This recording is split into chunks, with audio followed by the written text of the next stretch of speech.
The throne room of Vershkel smelled like burnt copper and old ceremony. Dax Mercer had been standing in it for 14 hours. He knew because he counted in shifts: 4 hours standing, 20 minutes shifting weight, 3 hours standing again, 20 minutes thinking about coffee, repeat until death or dawn, whichever arrived first. He'd been a bodyguard for 11 years. He'd learned to make peace with his feet before his mind. The throne itself was a brutal thing. Black stone carved from a single asteroid, veined with gold that had been poured molten into the cracks and left to cool however it wanted. The Vershkel designers apparently had a philosophy about that. Let the damage decide its own decoration. The throne looked like something that had been broken and then decided it was better for it. Queen Saralith Vokon sat in it like she'd grown there. She was working. She was always working. That was the first thing Dax had learned about her, 6 weeks ago when the Galactic Diplomatic Council had assigned him to her security detail, and he'd shown up expecting the usual. An alien royal who treated her bodyguards like furniture and her days like theater. Instead, he'd found a woman with 3 translucent screens open in front of her face, and a stylus behind her ear, and a second stylus she'd apparently forgotten about already resting in her silver-white hair. She was reviewing trade manifests at midnight while her court waited in the antechamber. He'd revised his expectations. Saralith Vokon was tall, even by Versian standards long-limbed, with the deep violet-gray skin of the Vo dynasty and the sharp secondary eyelid that all Versians had, the one that closed like frosted glass when they were concentrating, filtering down to only the light frequencies they needed. Her hair was silver-white, close to her scalp in a pattern that suggested something ceremonial. He'd looked it up, couldn't decode it, had filed it under asterisk ask her later and never had. Her hands were long-fingered and moved constantly, tapping screens, marking points on hovering maps, sending one stylus sailing across the room to a waiting aide without looking up. She had not in 6 weeks looked at Dax directly. He was the furniture. He didn't mind. The work was good. Her security team, 4 Versians, 2 Helicari specialists, and now him, was the most competent rotation he'd ever stood inside. Her chief of security was a woman named Vel Orath who communicated exclusively through short sentences and meaningful silences, which was the only communication style Dax had ever truly respected. He fit in. He stood his shift. He watched the doors. Tonight there were 43 people in the throne room. Ambassadors from 4 systems, 9 members of the Versian Court Council, diplomatic staffers, translators, 1 minor lordling from the peripheral reaches who had been unsuccessfully petitioning for trade rights since before Dax was born, and a woman near the East Colonnade who had spent the last 11 minutes not moving. Most people at court events moved constantly. Drinks, conversation, the subtle repositioning of pride, stillness was the tell. Dax had been watching her since minute 2. She was Versian or close to it. The coloring was right, the secondary eyelid, but her build was wrong. Too compact. Versians ran long. And her posture was wrong. Not the court's deliberate elegance, but something older, something that had been trained into the muscle so deeply it had stopped being conscious. Combat stillness. The kind you couldn't fake and couldn't quite hide once you knew what to look for. He shifted his weight, 20-minute interval, feet and judgment, and clocked the exits. 3 visible, 2 implied. 1 she'd been angled away from for 11 minutes, which meant she was tracking it without looking at it, which meant it was her route. He pressed his earpiece once. Vel Orath said from somewhere behind the dais, "East Colonnade, I see her." 5 minutes, Dax said. 4, Vel said, because Vel always had better numbers than him. He didn't move. Moving would spook her, and a spooked assassin with 4 minutes until she committed was less controllable than one who thought she still held the board. He stood. He watched the ambassador from Siren Reach describe something with expansive hand gestures to a council member who was clearly calculating how to exit the conversation. He watched the minor lordling from the peripheral reaches try, for the 14th time tonight, to catch the Queen's eye. He watched the Queen. She was signing something. She didn't look up. 3 minutes. The woman at the east colonnade shifted. Barely. But the weight had moved from her back foot to her front, which was the whole conversation, preparation, commitment, go. Dax said into his earpiece, "Now." And then he moved. He was there in 4 seconds. He knew because he counted. The throne room was 40 meters end to end, and he'd been standing at the right position since hour 3, and he'd done the math in his head during hour 4, because doing the math was what kept him from going flat in the feet, and he'd confirmed it during hour 7 when he'd paced it out disguised as an informal patrol rotation. 38 meters, 4 seconds. The woman spun. She was fast, very fast, faster than he'd expected even with the tells he'd read, and she had the blade at the Queen's throat before the room had properly understood that something was happening. Sarilith Vokon had not moved. Her secondary eyelid had closed, filtering. Her hands had stilled on her screens, otherwise nothing. She sat in her broken throne and let the blade rest against the gray violet of her throat and did not flinch. The throne room had gone fully silent. The assassin, she was small up close, compact, wired tight in every tendon, held the blade steady and said, in high Versian, "Step back, all of you, or the Queen dies where she sits." The court stepped back. Vel Orath had her weapon up. 3 others of the team had weapons up. They were good. They were very good. And they were also standing exactly where they'd been when the blade had moved, because the assassin had positioned herself with the Queen's body as the clean line of sight, and anyone who shot now put a round through Sarilith Vokon's skull to get to her. Good positioning, Dax had to admit it.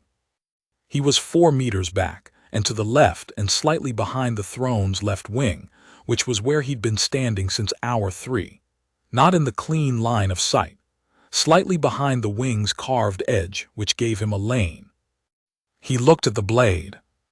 He looked at the assassin's wrist, the grip, the angle. He looked at the Queen's face. Sarilith Vokon was looking at him. For the first time in 6 weeks, she was looking at him directly. Her secondary eyelid had opened. Her eyes were extraordinary, deep gold with a ring of something close to amber, and she was watching him with the expression of a woman making a calculation, and the calculation was, "What are you going to do?" Dax looked at the blade again. He looked at the grip, the knuckles, the angle of the wrist. The distance from the blade's point to the jugular, which was a measurement that mattered a great deal, and he measured it, and the measurement was about 6 centimeters, and 6 centimeters was a very specific number with a very specific meaning. Then he did something that made every person in the throne room of Vershkel question their own sanity. He laughed. It wasn't a small laugh. It wasn't a politely suppressed, "I know something you don't know" laugh. It was a real one, the kind that starts in the chest and doesn't ask permission, the kind that comes out when something is genuinely, helplessly funny, the kind you couldn't manufacture if you tried and couldn't stop if you wanted to. He laughed. The assassin's eyes went to him immediately, which was the point. The Queen's eyes stayed on him, also the point. The court behind him made 43 different small sounds of confusion and alarm. "What?" said the assassin, which was not a question. Dax got it under control mostly. The corner of his mouth was still doing something it shouldn't. He raised both his hands open easy because he wanted her eyes on his hands and not on what his feet were doing. He said in Versian because he'd spent 2 weeks learning it specifically for situations like this one. I'm sorry, I just forgive me." He breathed, controlled it. "Can I show you something?" "Don't move," she said. "I won't," he said. "I'm just going to point. I'll point with one finger.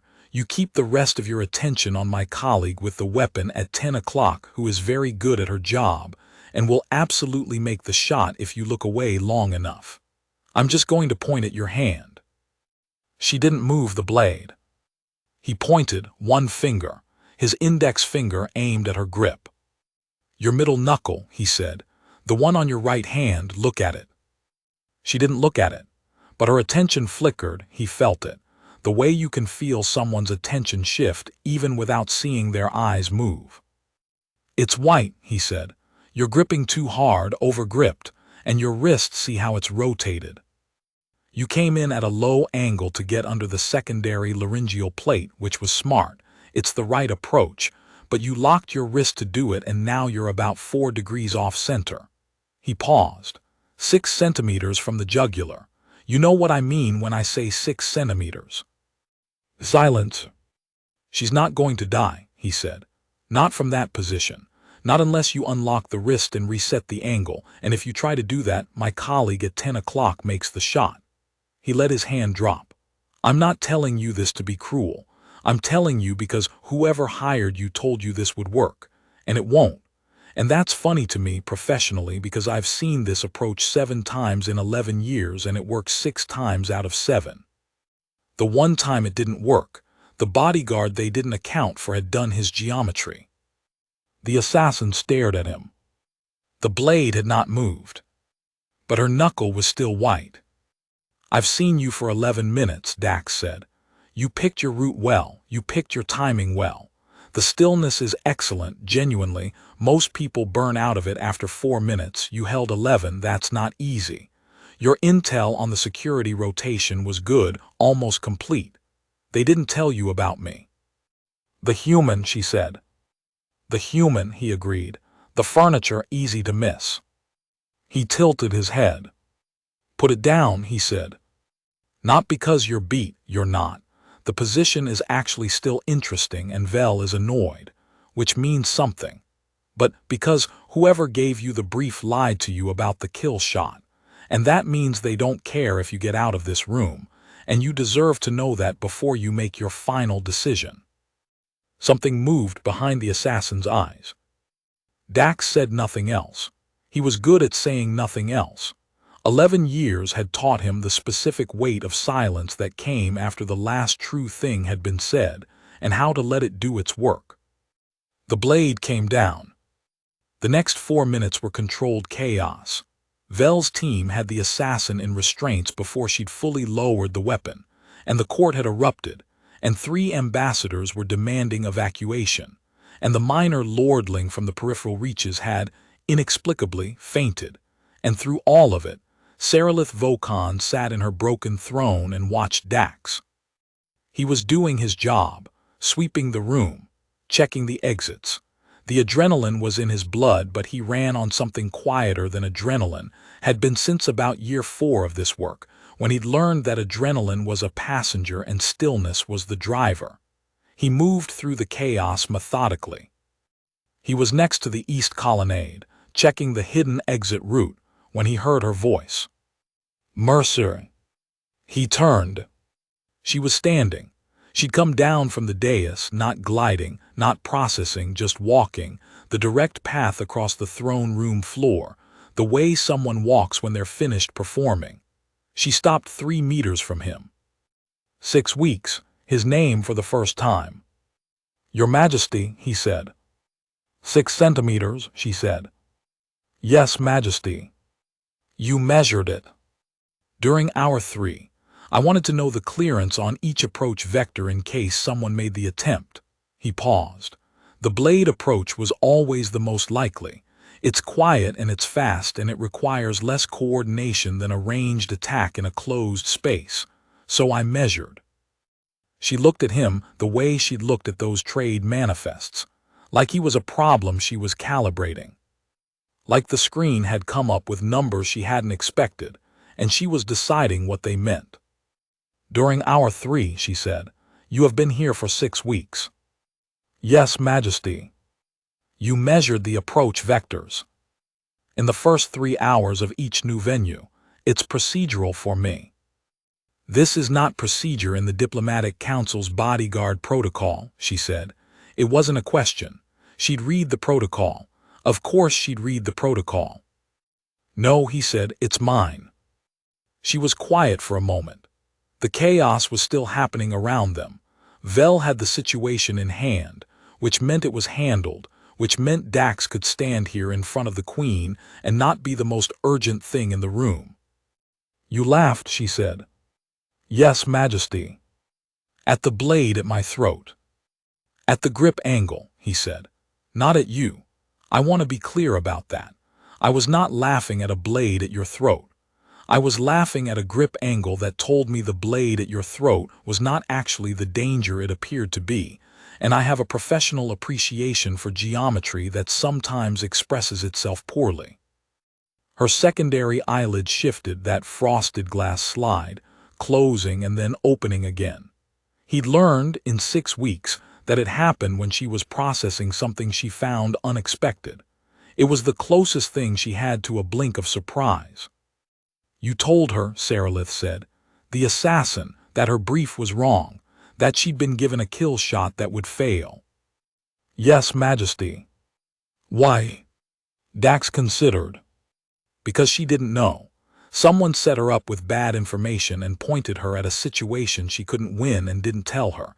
I don't have much patience for that kind of employer." He paused. "And because if she knew she'd been used, she'd have a reason to talk. People who feel betrayed talk. Your intelligence division will get more out of her if she understands that her principal sold her." The Queen's eyes moved across his face, reading something. "That was tactically sound," she said. "Thank you." And it was. She paused. Something slight and careful happened in her expression. "It was decent," she said, "to tell her." He said nothing. He'd learned not to fill the spaces where the true things landed. He expected the conversation to end there. She had a court to reassemble, 3 ambassadors to soothe, the minor lordling to presumably revive, but she didn't move. She stood in the cleared space near the east colonnade and looked at him, and he got the distinct impression she was making another calculation, but this one was taking longer. "Walk with me," she said. Not a question, but not quite a command. An invitation shaped like a direction. He walked with her.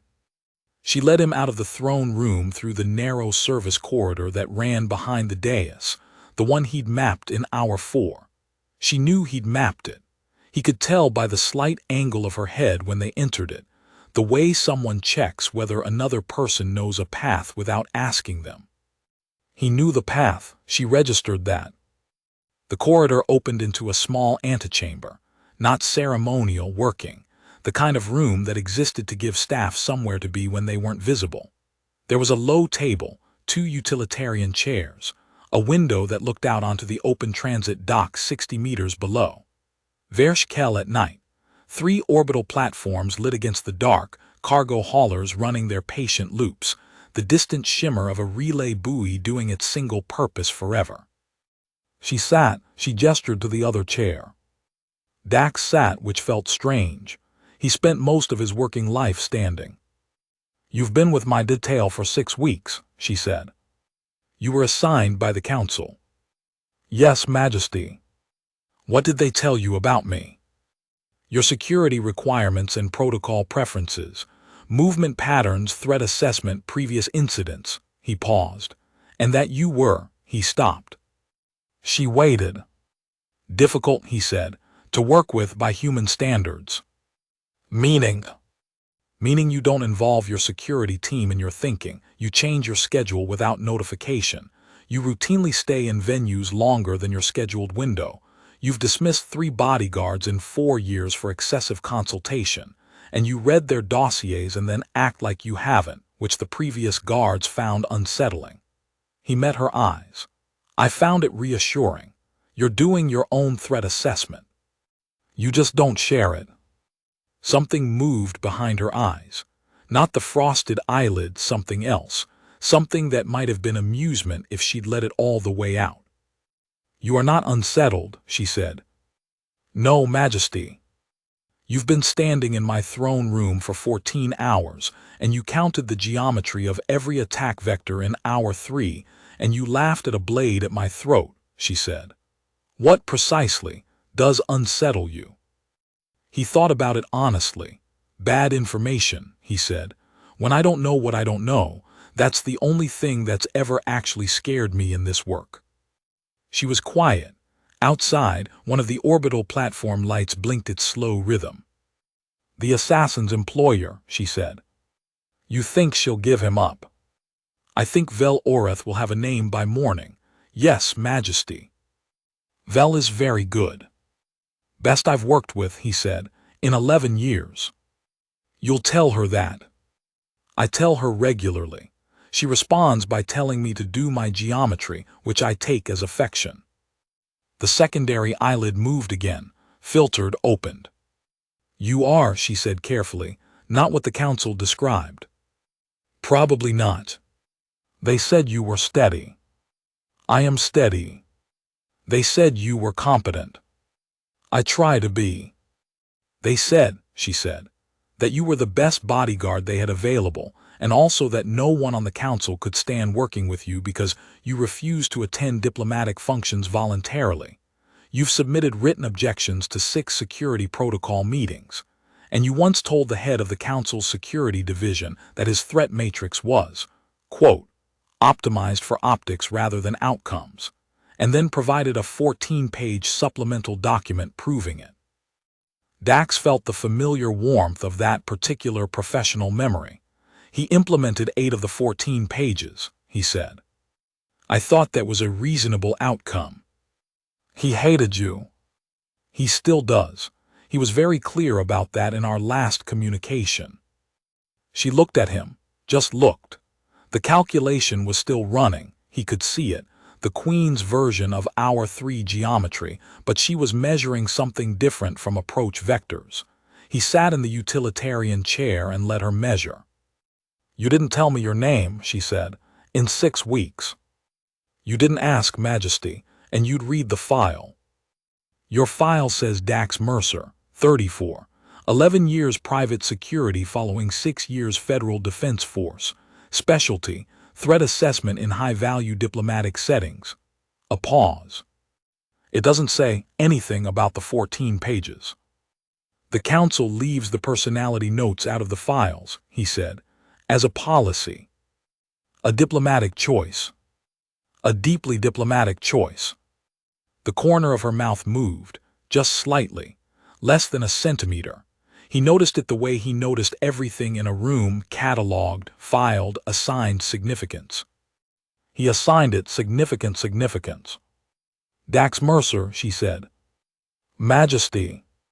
"You have been standing in my throne room for 6 weeks, she said, "and you have done your geometry and you have kept your opinions to yourself, and you have not once tried to explain my own security situation to me, which every other guard I have had has done within the first 4 days.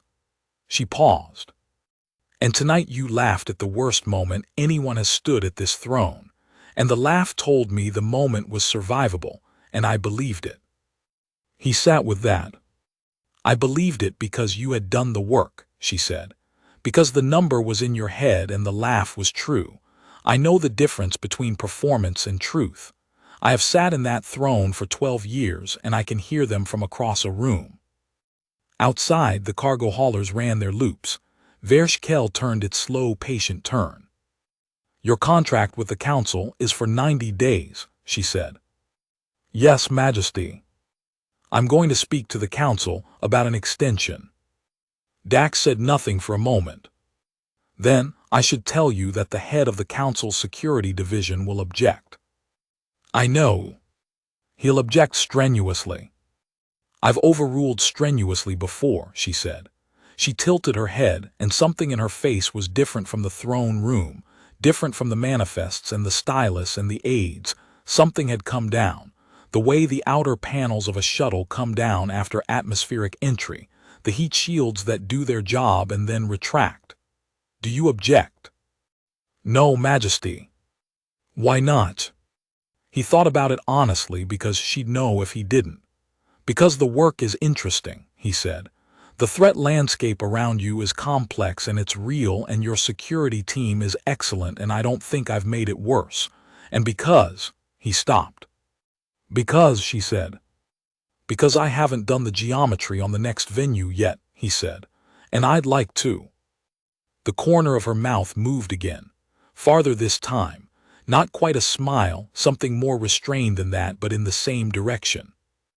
"The venue," she said, "is the Siren Reach Accords Conference in 46 days.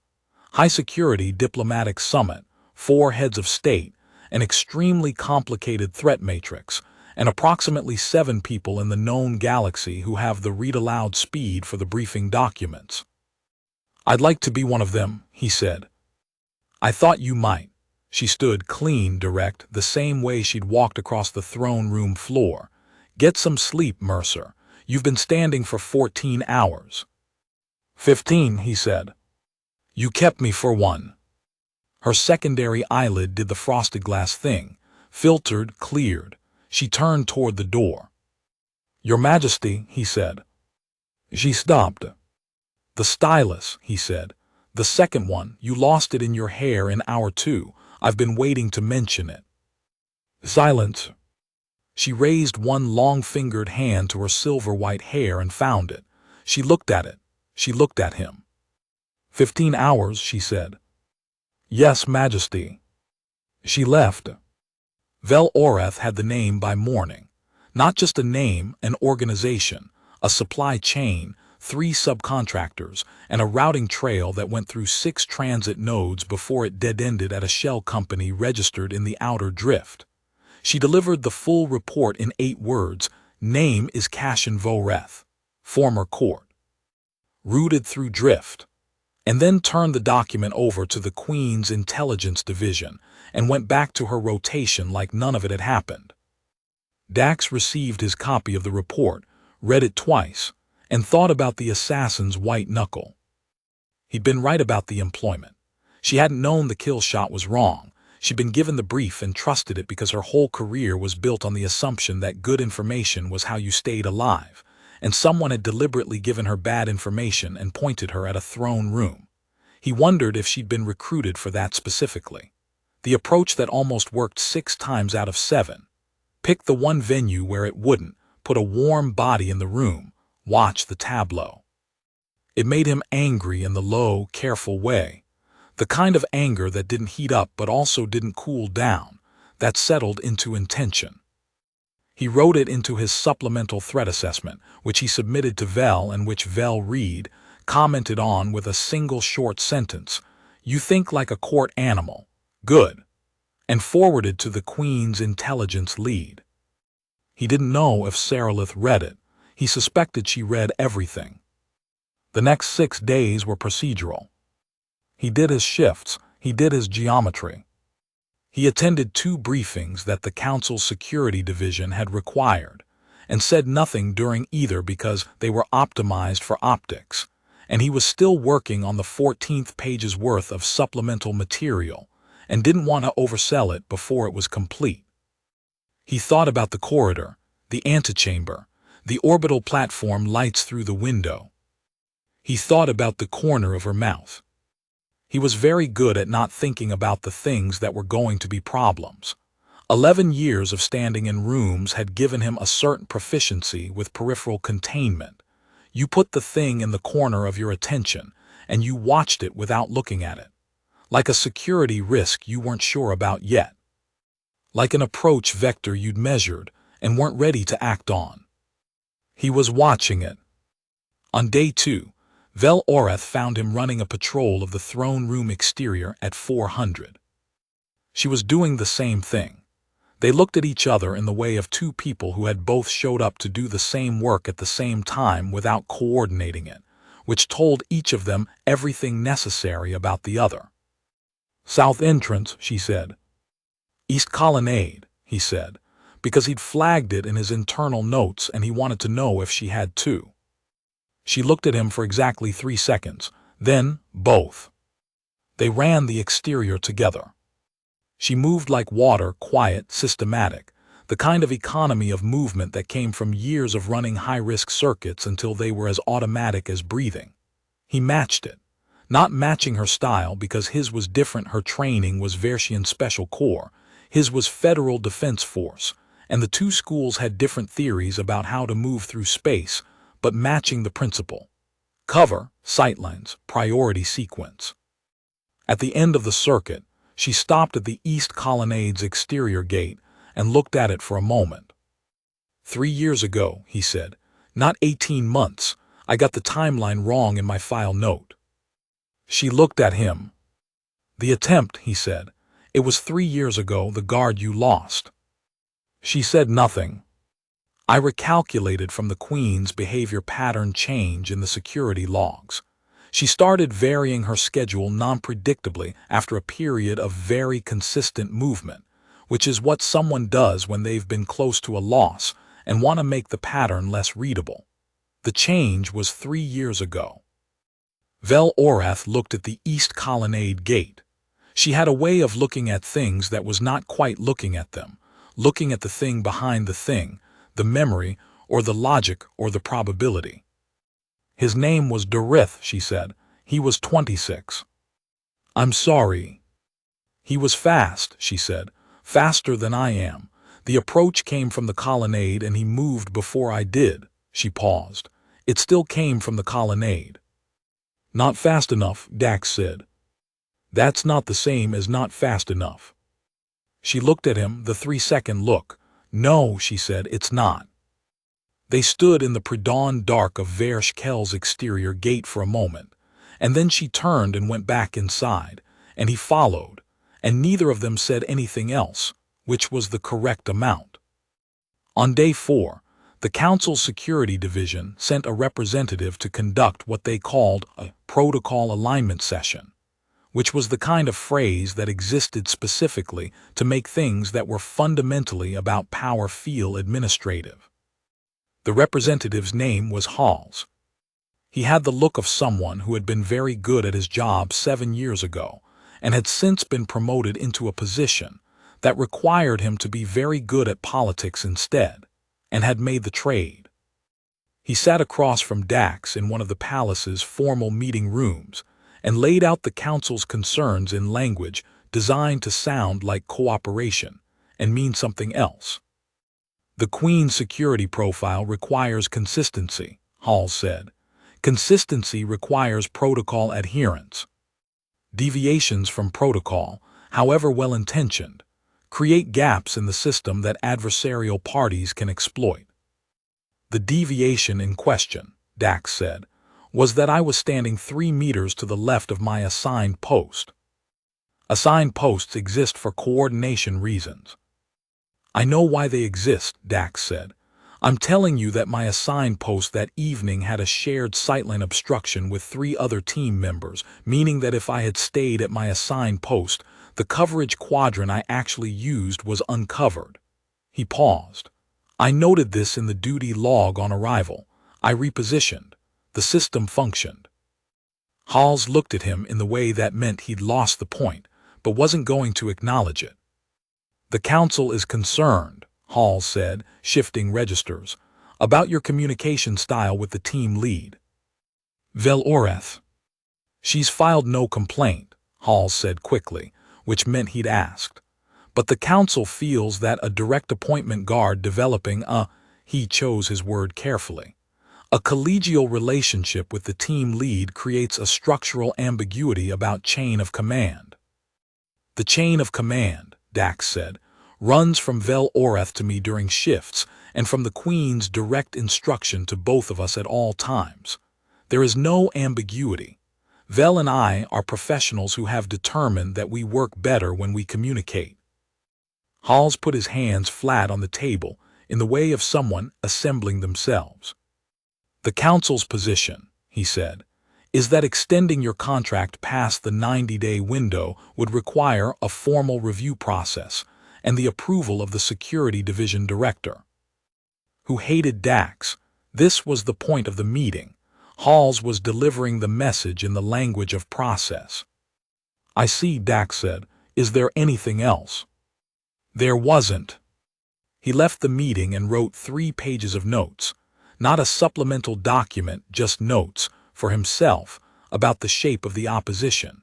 The Council wasn't wrong that his style created friction.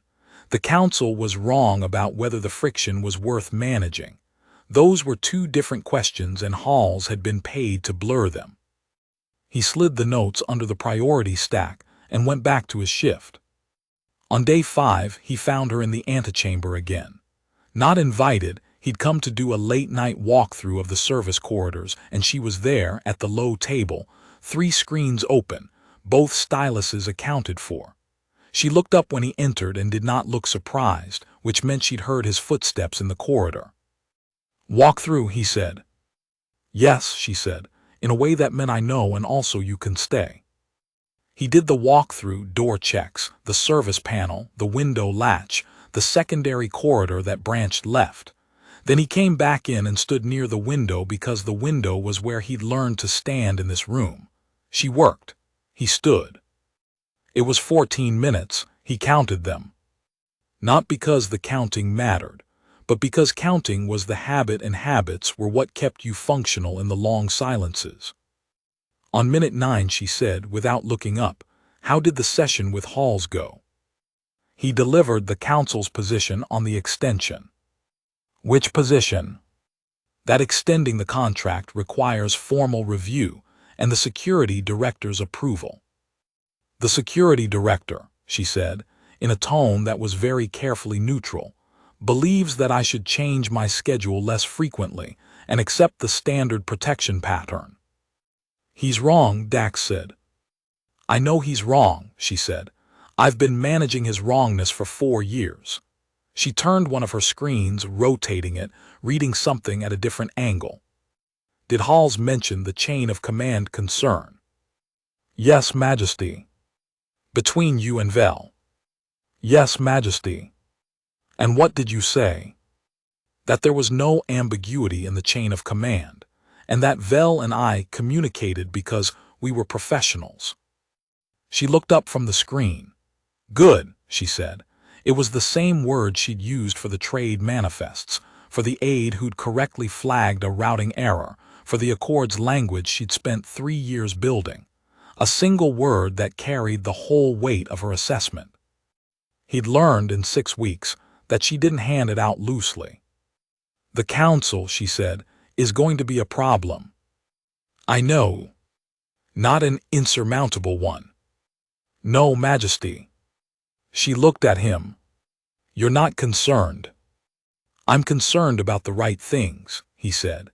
"The council's security director is an obstacle. He's not a threat vector. Those are different management problems, and I've been doing both long enough to know which one I should spend my attention on." Her secondary eyelid filtered, cleared. "You categorize everything," she said. It wasn't criticism, it was observation, the kind she made when something had confirmed a data point. "It's how I work, Majesty."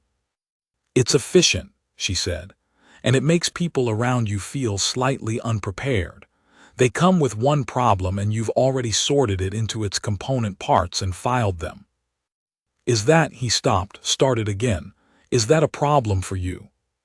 She thought about it. Really thought, the full processing pause, hands still. "No," she said, "it's clarifying." She turned back to her screens.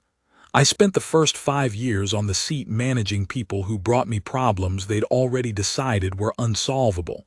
I'd rather have someone who's pre-sorted the file." He stood at the window. The orbital platforms blinked. "Your Majesty," he said at minute 13. "Mercer." "The Hall's meeting. Did you know he was coming?" "I sent him," she said, without looking up. "I wanted to know what they'd say to you directly without me in the room." She tapped something on her screen. "They said what I expected. Now I know where we are." He stood with that for a moment. "You used me as an information source," he said. "I used you as a calibration point," she said. "There's a difference." Now she looked up. "I told you, I know the difference between performance and truth. Halls would give me a performed version of the council's position. You'd give me the true one. And now I know the true shape of the opposition," she said, "which means I know how to address it." She tilted her head slightly, the data point confirmed angle. "You wrote notes after the meeting?" "Yes, Majesty." "About the shape of the opposition?" He said nothing. "We were doing the same work," she said, "from different rooms." She turned back to her screens. "Get some sleep, Mercer. You've been standing for 8 hours. 6, he said. I sat for 2 during the hall's meeting. The corner of her mouth. Less than a centimeter, quickly gone. He went to get some sleep. On day 7, she sent for him. Not through Vel, not through an aide directly, a single message to his personal comm. Come to the workroom. Bring your threat assessment for Siren Reach if it's started. It was started, he brought it. The workroom was the antechamber, he realized when he arrived. Same low table, same 2 utilitarian chairs, same window with the orbital platforms and the cargo haulers. She'd made it her working space. There were 3 screens open, a second stylus visible on the table this time, and a cup of something that steamed with a scent he couldn't name, dark and slightly sweet. She looked up when he entered, directly the way she'd looked at him in the throne room. Sit, she said. He sat. She looked at the file in his hands. Siren Reach. Draft, he said, 2 weeks out from final. Walk me through the high points. He walked her through them. She listened without interrupting, which was a specific quality in a listener, not passive, not polite, but genuinely tracking, the secondary eyelid doing its filtration work, her hands still on the table in front of her in a way that he'd come to understand meant full processing bandwidth assigned here. When he finished, she was quiet for a moment. Then the South Transit Corridor. I know, he said. You haven't addressed it. It's in draft. I haven't solved it yet. She reached across the table and turned his document toward her, reading his handwriting. He'd annotated the printed version because he thought in ink. Most people found the handwriting illegible. She read it without apparent difficulty. You flagged it as a blind spot, she said. It is a blind spot.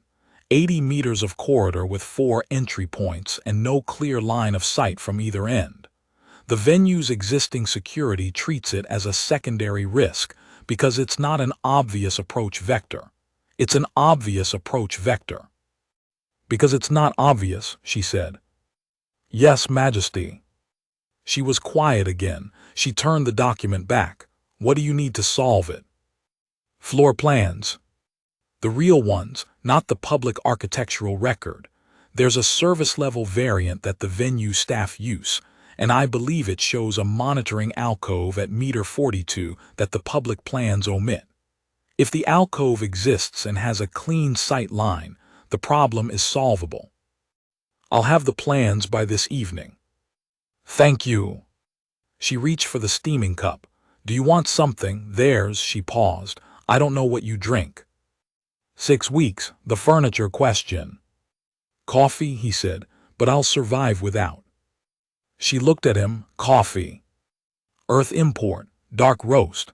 There's a distributor on Cathara station that ships too. I know what coffee is, she said. I've had coffee. He was mildly surprised. Once, she said, 12 years ago. A trade delegation from Earth offered it as a goodwill gift, and I drank 2 cups to be diplomatic and didn't sleep for 31 hours. Dax thought about that. He thought about a new queen 12 years ago, wide awake at 3 in the morning on a caffeine spike, running on the adrenaline of a new title and 31 hours of unasked-for alertness. He thought about what she'd done with those hours, and he was certain she'd done something productive with them, and he found that extremely characteristic. Earth coffee hits harder than expected, he said. This is the understatement of the Accords. She set down her cup. I have not had coffee since. That's a reasonable policy. It was a reasonable delegation, she said, and then paused, and in the pause he saw something happen that he'd been watching for without quite naming, the thing that came down after the heat shields retracted, the thing that wasn't performance. She was remembering something, not the coffee exactly, something around it, some room from 12 years ago. They were kind, she said, the delegation. They had no reason to be. We were one of 47 systems receiving that trade contact. We had nothing they particularly needed, and they were kind anyway. She looked at the window. I've made a study of it since, she said. Kindness that has no angle. Humans seem to have more of it than most. He said nothing. He was watching the approach vector. You told the assassin the truth, she said, about the grip. Yes, Majesty. That had no angle for you. It had the tactical angle I mentioned. The tactical angle was a reason you constructed to have, she said. The truth is you told her because she'd been used and you don't have patience for that kind of employer. She met his eyes. You said so. He had said so. Why does that bother you, she said, when someone uses a person who trusted them? He thought about the honest answer. He thought about the 12-year study she'd been doing, the trade delegation, the 31 hours awake. He thought about a woman who'd been running a complex and dangerous system of governance for 12 years and had been watching humans the whole time, cataloging the things she couldn't fully source. Because people who trust you are making themselves smaller, he said, so you fit in the space next to them. If you use that, you're using the best part of them to hurt them. He paused. I don't have a lot of moral lines. That's one of them. She looked at him for a long time. The Siren Reach Conference, she said. I'll be heading the Versian delegation. 3 other heads of state. Cashin Voreth is under arrest, but his network isn't. There will be parties at the conference with interest in seeing the accords fail. I know.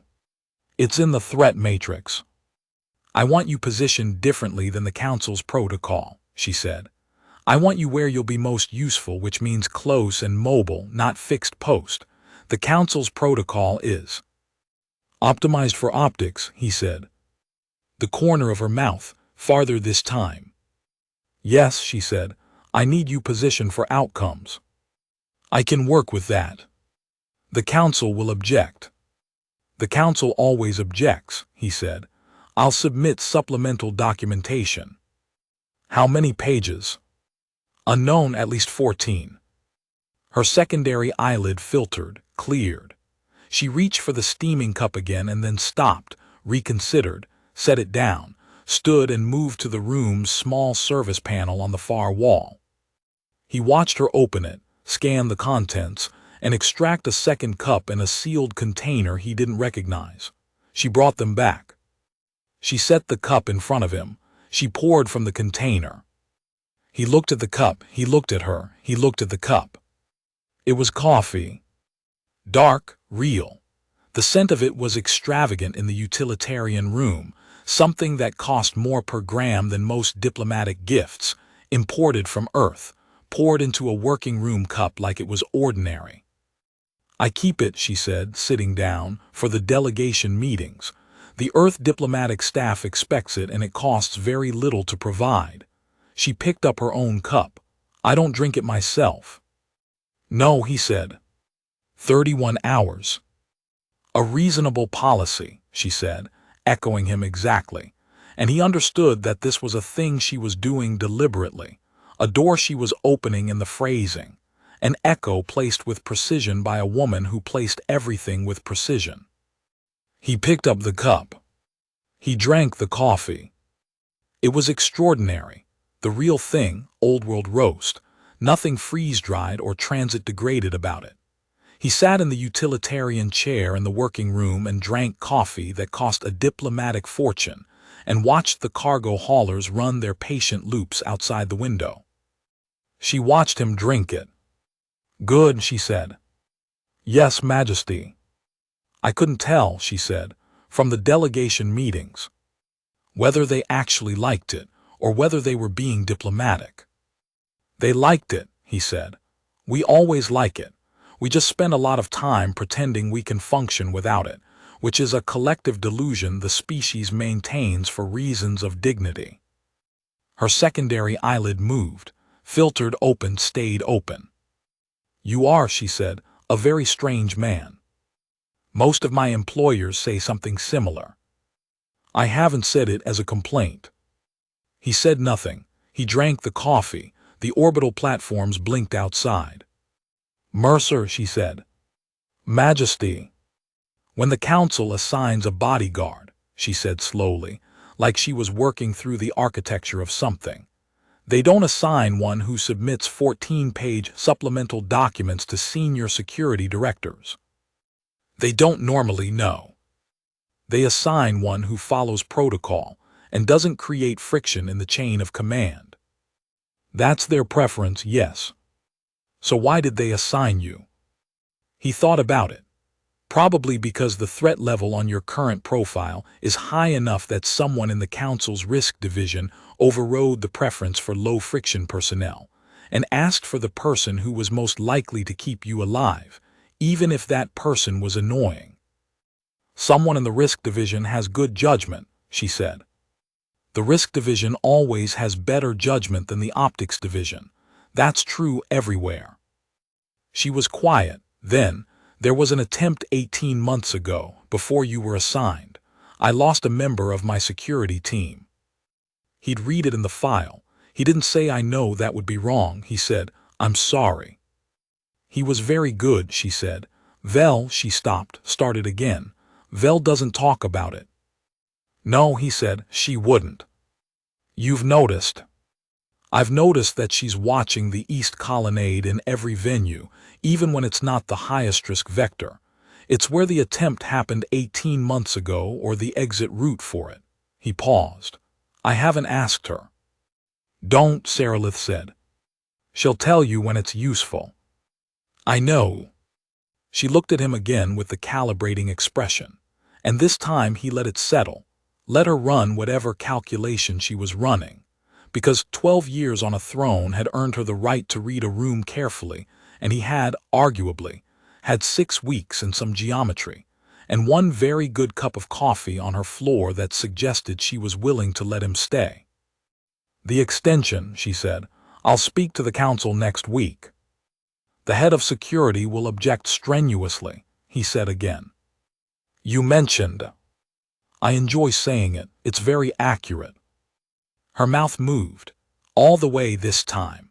A real one, brief, controlled, but real, the way the laughter had been real, the truth under the performance.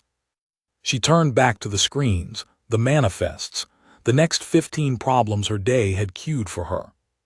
Finish your coffee, she said. Then I need you to look at the South Transit Corridor with me. He finished his coffee. 46 days later, the Siren Reach Accords conference opened on the station at Remin Point, and Dax Mercer stood close and mobile, not fixed post, positioned for outcomes. The South Transit Corridor had 2 quiet enhancements nobody with bad intentions would see until it was too late to matter. He'd solved it in the floor plans, confirmed it in the venue walkthrough, implemented it with Vel's team in 40 minutes on arrival day. Vel had looked at the solution and said, in her 8-word register, should have been standard. I'm noting it, which was, by his estimation, the closest to a compliment Vel Oreth had given in the last 6 months. The conference ran 4 days. The first day was ceremonies. Dax stood through 4 hours of opening addresses and 2 state dinners and 1 traditional Siren Reach greeting ritual that required all delegation members to touch a specific stone in a specific sequence, and he touched the stone in the sequence and felt nothing supernatural and filed it under * ritual gesture. Note the room position it required. He was never not measuring. The Queen moved through the ceremonies with the deliberate fluency of someone who had spent 12 years learning how to be present in rooms that wanted pieces of her. She shook hands with 3 heads of state. She did not shake hands with the 4th, a peripheral reaches lord whose system had been involved, tangentially, in Cashin Voreth's funding chain, a fact that Vel's intelligence report had established, and that no one in the room except Dax and Vel and the Queen knew was being communicated by the omission. She nodded to him instead. Very precisely. He looked faintly pale for the rest of the evening. She was always working. 2 attempted disruptions. 1 in the Remin Point Transit Hub before the conference began. 1 on day 3 in the form of a small team that had the wrong information about the Queen's movement schedule. Wrong information they'd been given deliberately, through channels Dax had identified, seated by Vel's intelligence contacts, which Dax had suggested to Saralith 6 weeks before departure, and which Saralith had approved in 17 words. No harm came to any of the 4 heads of state. The Siren Reach Accords were signed on day 4, with Saralith Vokon's signature first, long and precise, the kind of signature that knew what it was committing to. Dax watched from his position close and mobile, not fixed post, and counted the exits and measured the distances and did his geometry and thought about the specific number 6, which was how many centimeters had been the difference, and sometimes geometry was everything. Afterward, in the conference's closing reception, she found him in the position she'd learned to find him in, not at the wall, not at the door, but at the edge of the room where he could see the whole thing, the particular point where the sightlines crossed. He'd identified it within 8 minutes of the room layout being finalized. She'd identified that he'd identified it, and crossed to it with no particular haste and no explanation to the aide who'd started to follow her and then thought better of it. She stood next to him, not performing, just standing. "It's done," she said. "Yes, Majesty." "The accords are good," she said. "They took 3 years." He looked at the room, the 4 heads of state, the delegations, the aides running the afterwork of history. "They look good," he said, "for what I can read." "You've read the brief." "I read everything. You gave me access to the conference documents." "I gave you access to the security-relevant sections." "Yes," he said, "those were the ones I read. They happened to be comprehensive." Her secondary eyelid, filtered, cleared, stayed open. She was looking at the signed accords on their display table at the room's center, and she was doing the quiet thing, the thing she did when she was feeling something she wasn't going to show at full resolution. 3 years, she said again. "They'll hold," he said. "The Siren Reach delegation signed because the framework benefits them, and they know it. Self-interest is better than goodwill for treaty longevity. And because the peripheral reaches Lord is going to be extremely motivated to demonstrate clean hands for the next several years, given what he now knows that you know." A slight pause. "You noticed that?" "I noticed the handshake omission, Majesty. Vel's report had his name in the funding chain on page 2. You read everything." He paused. He looked pale for the rest of the evening. "He should," she said. "Yes, Majesty." "I know," she said, returning to the accords. "I designed it that way." "I know you did." She turned her head and looked at him sideways, the calibrating look, but different from the throne room version. The throne room version had been initial assessment. This was something else.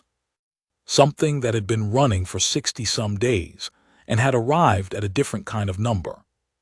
"The Council's Security Division called me," she said, "yesterday about your contract extension." "What did they say?" "The head of security said that extending your contract was inadvisable given your communication style and your tendency to submit unsolicited documentation." "How many pages did he cite?" 37, across 4 incidents. "I submitted 41, Dax said. He's not reading the appendices." She looked at the room for a moment. "I told him," she said, "that I would be extending your contract and that he should read the appendices." "He said nothing." "He objected strenuously," she said. "He does that." "I told him that his objection was noted, and that I was familiar with his threat matrix, and that I had reviewed your supplemental documentation and found 8 of the 14 pages immediately implementable, which was a reasonable outcome." Dax felt the warmth of that particular professional memory, freshly borrowed. He kept it off his face, mostly. "Did you read them all?" he said. "The supplemental pages?" "I read everything," she said. "That's what I told you." The reception moved around them, music, 3 languages, the particular sound of history being signed and then celebrated. He stood at the crosspoint of the sightlines and she stood next to him, and for a moment neither of them was performing anything. "Mercer," she said. "Majesty." When my people form a bond of significant trust, she said carefully, the way she built everything one foundation before the next, no word wasted, they have a word for the person they've decided on. Not a title, not a role. A word that means this one, the one I've measured and chosen to stand next to. He was quiet. Vethsarath, she said, in Versian. He didn't know the word. He filed it high priority, look up later context, she'd said it. I looked it up, she said, watching him file it, reading him exactly. When I was deciding whether to speak to the council, she paused. There's no direct translation. The closest is something like the steady weight I can feel without looking. The orbital platforms were visible through the reception room's window, different station, same patient rhythm. I looked up your contract, she said. A council contract can be converted to a direct appointment at the request of the protected party. Yes, Majesty. I requested it, she said, this morning before the signing. He stood with that. The head of security will. Object strenuously, she said. I know, I've already prepared the documentation, 14 pages. I thought you'd appreciate the number. He looked at her. She was watching the room, the accords, the delegations, the 3 years of work done and signed and real. But her attention was on the place where his attention was, which was next to her, and they both knew it. I'd like to read your 14 pages, he said. I'll send them tonight. I'll probably have notes. I assumed you would, she said. That's why I left room in the margins. He stood close and mobile, positioned for outcomes, at the exact point where the sightlines crossed, next to the queen who had been watching humans for 12 years and had decided, with the same precision she applied to accords and trade manifests and approach vectors, that this one was the one she'd measured. He stood his shift. He did his geometry. He thought about the margins she'd left. The contract extension was processed by the council in 9 days. The head of the security division objected, strenuously, in writing. Dax submitted a 15-page response. He had wanted to submit 14 for symmetry, but the appendix required its own page. Vel Oreth's single comment on the outcome was, finally, she went back to her rotation. In the small workroom off the Vershkel throne corridor, there was, after that, always a second cup on the shelf. Sealed, dark roast, earth import. Saralith Vokon never drank it. She kept it for exactly one person. The orbital platforms blinked their patient rhythm. The cargo haulers ran their loops. The geometry held.